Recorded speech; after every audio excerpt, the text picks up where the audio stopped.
संगठन का विस्तार भी करते रहे और मजबूती भी हम निरंतर देते रहे। बिहार में भी हमारा प्रयास था कि सुहेलदेव भारतीय समाज पार्टी बिहार में भी एनडीए के साथ रहे। हमारा निरंतर लगभग 1 साल का प्रयास हमारा, और मैं नहीं चाहता था कि कोई गलती हमारे तरफ से हो ताकि हमारे ऊपर कोई आरोप लगे।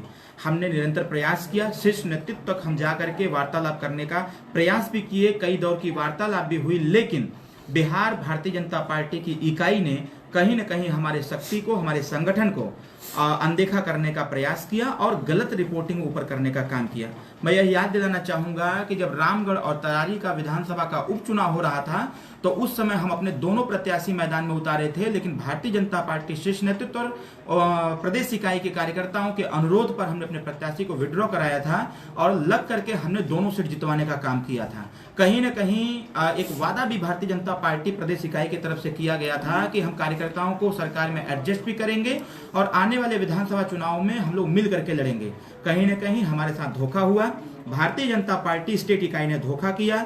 सही चीज, सही बात, सही रिपोर्ट कहीं न कहीं शीर्ष नेतृत्व तक न जाने के कारण आज हम गठबंधन में नहीं हो पाए, एनडीए गठबंधन में नहीं हो पाए, जिसका हमें खेद भी है।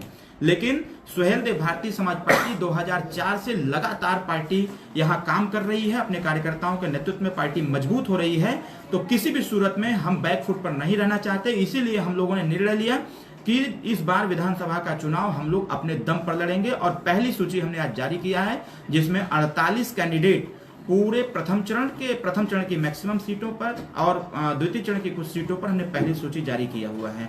और इस पहली सूची में हमने उन सब का ध्यान रखा है जिन लोगों को बिहार की वर्तमान राजनीतिक पार्टियां उनको छोड़ देने का काम करती है, उनके राजनीतिक और सामाजिक अधिकार नहीं देने का काम करती है। ऐसे लोगों को हम लोग राजनीति में खड़ा करके लड़ने लायक बनाने का काम किए हैं। और ऐसे जो प्रत्याशी हमारे हैं वो रजवार हैं, राजवंशी हैं, राजधोब हैं, राजभर हैं, मंडल हैं, उसमें ठाकुर भी हैं, ब्राह्मण भी हैं, यादव भी हैं, मुस्लिम भी हैं, हमारे बिंद हैं, केवट हैं, मल्लाह हैं, निषाद हैं, प्रजापति हैं, पाल हैं, तमाम ऐसी जातियों के हमारे पार्टी से प्रत्याशी चुनाव मैदान में हैं। हम सब लोग मिलकर के उनको चुनाव जिताने का काम करेंगे। कितने सीटों पर चुनाव लड़ेंगे? सुहेलदेव भारतीय समाज पार्टी 153 सीटों पर चुनाव लड़ेगी और प्रथम सूची 48 लोगों की हमने पहली सूची जारी की है। 48 सीटों पर कल से सुहेलदेव भारतीय समाज पार्टी का नामांकन चालू हो जाएगा।